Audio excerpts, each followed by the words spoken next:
the most wonderful way, and I wouldn't have it any other way. Okay, fantastic. So, we're going to do a little bit of admin, then we're going to get some poetry, and then we're going to get cheering and clapping, okay? And just to kind of get some feeling for this, I just want to kind of gauge the audience and stuff. So, kind of start with making this place feel a little home. Amen! Can we get a hell yeah? Hell yeah! Can we get a loud one? Yes! Lord, yes! You are talented. What a blessing for a host. Because he's just made a little dream come true for me today. I say little, huge dream come true for me today, by believing in me enough to put me on this ridiculous lineup. It's absolutely crazy. So thank you so much for having me. I do have a book out, and it is with Stu and Verve. It's called Unorthodox. I've got some with me today for £10, or you can get it online for £9.99 if you want to save a penny. It's just I don't have pennies with me to give you change. So it's called Unorthodox. I'm going to do one poem from the book, and then I'm going to do something a bit newer after that. And on that note, this set has a very real content warning of sexual violence, so please be mindful of what you do and don't need to hear today. If you don't need to hear it, don't put yourself through it, but I do hope that the message is always bigger than the content warning. So this first piece is called I Love You. I would set the scene, but my body's defence mechanisms have almost wiped that clean. I couldn't tell you where we'd been, only that I was 16 and what ensued was unforeseen, at least to me, but he was a well-oiled machine. It's dark. Exhaust fumes burn the air and the car is in park. I'm unaware he's about to leave his first mark.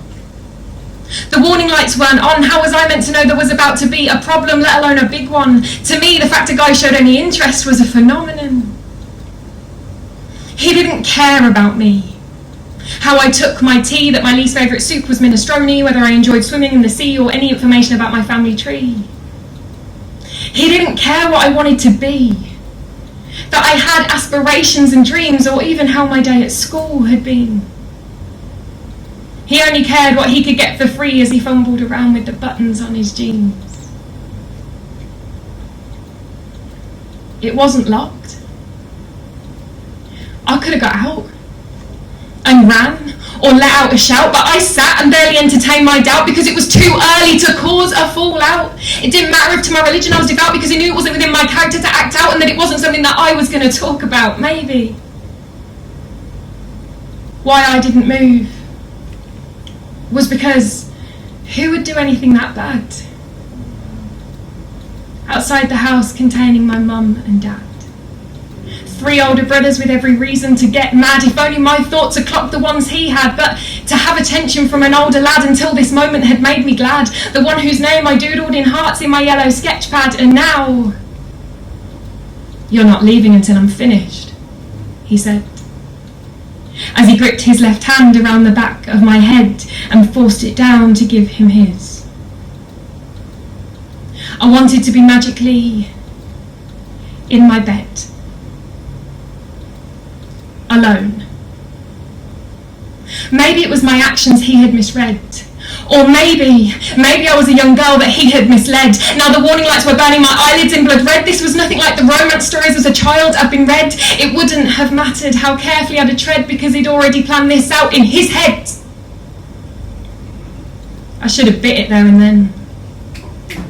Taken one for the team for any future girls or women. But my whole teenage body felt weak. There was no room for me to speak. Maybe words would have invited unwelcome critique. Already convinced I was some sort of freak, the last thing I needed were comments on technique. Or the opposite, some bullshit about how I was special or unique. The silence I believed to be a part of his mystique was masking a mentality petrifyingly bleak, so I convinced myself this is what women deserve and what all men seek, as he thrusted bruises onto the insides of my cheeks. You're not leaving until I'm finished, he repeats. I didn't care that I couldn't breathe. By now passing out would have been a relief, to put a halt on my childhood being taken by a thief, to delay the onset of the inevitable grief.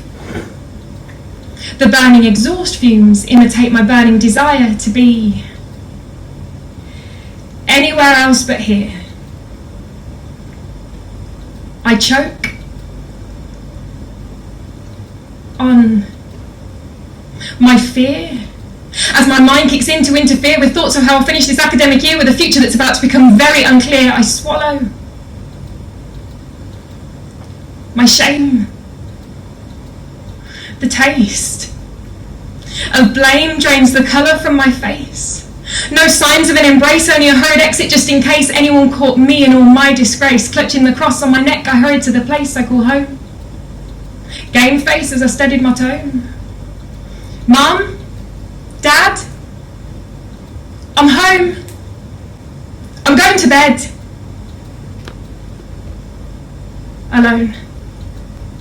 Days passed with me wearing a mask, constantly harassed with messages to keep quiet, but that part wasn't much of a task. The more he kept to check the tie to the new Scott around my neck, the more I realised what he did was wrong. My crippled personality struggled to belong, with thoughts of it repeating like an overplayed song. To ask for help, I knew I had to be strong. I'm going to tell them. I'm going to tell them because they'll understand. Because they'll believe me when I say it was his command and that he emotionlessly forced my hand. But what if they make me take a stand? I'm going to tell them. Because they'll know what to do. They always do. Because they'll stop it before it escalates to something more taboo. Because they will help me to start anew, and because then they'll understand why the last time they went in for a hug I involuntarily withdrew. Because they'll believe what I'm telling them is true. Because Mum will comfort me with her winter stew whilst Dad does his best to undo this warped view that all men will act this way too. I'm going to. Mum, Dad,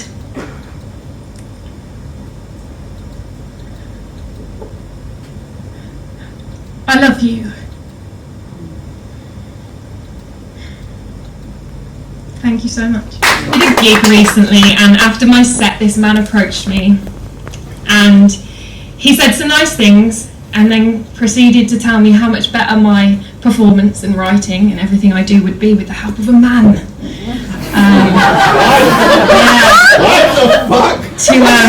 To refine it and to edit it and filter it and make it more digestible for people. So that went down like a lead fucking balloon with me. But that wasn't even the most infuriating part of this man. After I left, I don't normally leave gigs early, but I had to go. I had work at 4, and he spoke to a friend of mine after I'd gone and expressed his concern after knowing me for all of 2 hours and walking in partway through my set because he had a phone call. He expressed his deep, probably deep down in his penis, deep concern for me that at some point in my future I'm going to regret speaking so rawly and openly and honestly about the fact that I was raped, kidnapped and had a mental breakdown 10 years on. And I was a bit frustrated that I wasn't there for this conversation, because if I had been there, I would have liked to have reassured this man that any regret for any abuse I went through, or any abuse anyone has ever been through, is not mine and not ours to hold. It is only the abuser's to hold, and only ever will be. Thank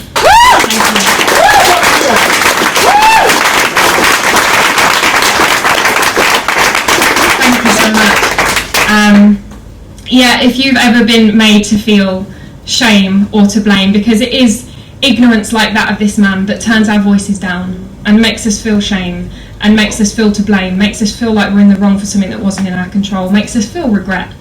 And those things are not ours to hold at all. So I'd like to dedicate my set today to the man whose name I made a point of not remembering. And this next poem particularly also goes out to anyone who has ever been made to feel like that, because it is not on you. This is my final piece. Thank you for listening to me. It's a real powerful thing to feel heard when you're speaking. It literally saves lives. So thank you for saving my life today. Keep listening to each other. Keep saving lives. This piece is called His Name Is. If you tell me his name, I have to report him. His name is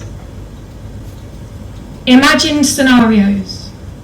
It's planning her escape route. It's staying light on her feet. His name is walking fast. It's blocking her path. It's lingering in back streets. His name is hair tucked in. It's crossing the road, it's taking a fake call. His name is pulling over, asking her for directions instead of the man ahead who's built and 6'2" tall. His name is following her around the store.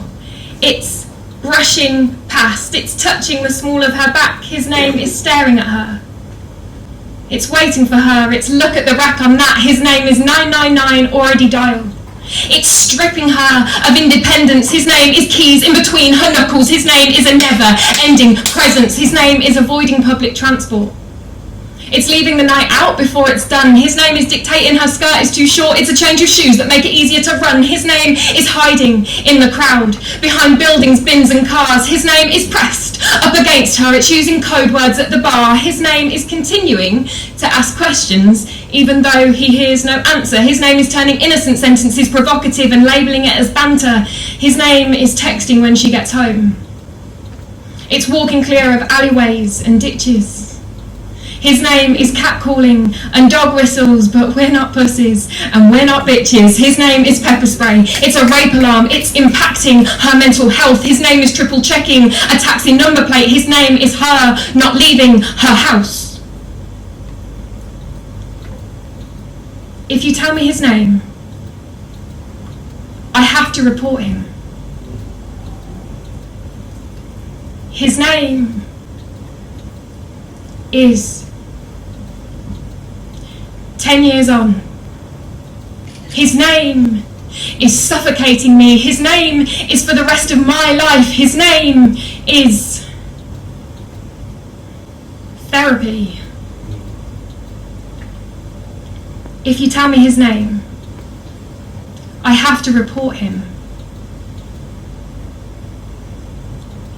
His name is abuser. His name is depression. His name is anxiety. His name is fear. His name is panic. His name is PTSD. His name is nightmares. It's in the dark. It's lodged in my memory. His name is control. It's impossible to console. His name is me, never being free. If you tell me his name, I have to report him. His name is rapist. It's judgment. It's a man phoning from victim support. His name is men have torn me down and I'm supposed to let them build me back up. His name is taking me to court. His name is behind closed doors. It's loud noise, it's sudden movements. His name is driving too fast, it's never in the past. His name is yes, but can you prove it? If you tell me his name, I have to report him. His name is knowing if I say it, it's me who's more at risk. It's keeping myself out of danger in turn, doing the same for him. It's being so short of options it makes me physically sick. If you tell me his name, I have to report him. His name is in safe hands. Her name is never going to feel safe again.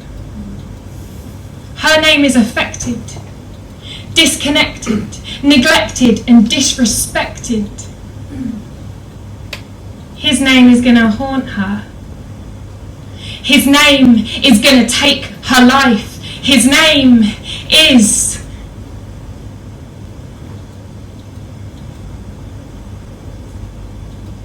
protected. Thank you so much for listening.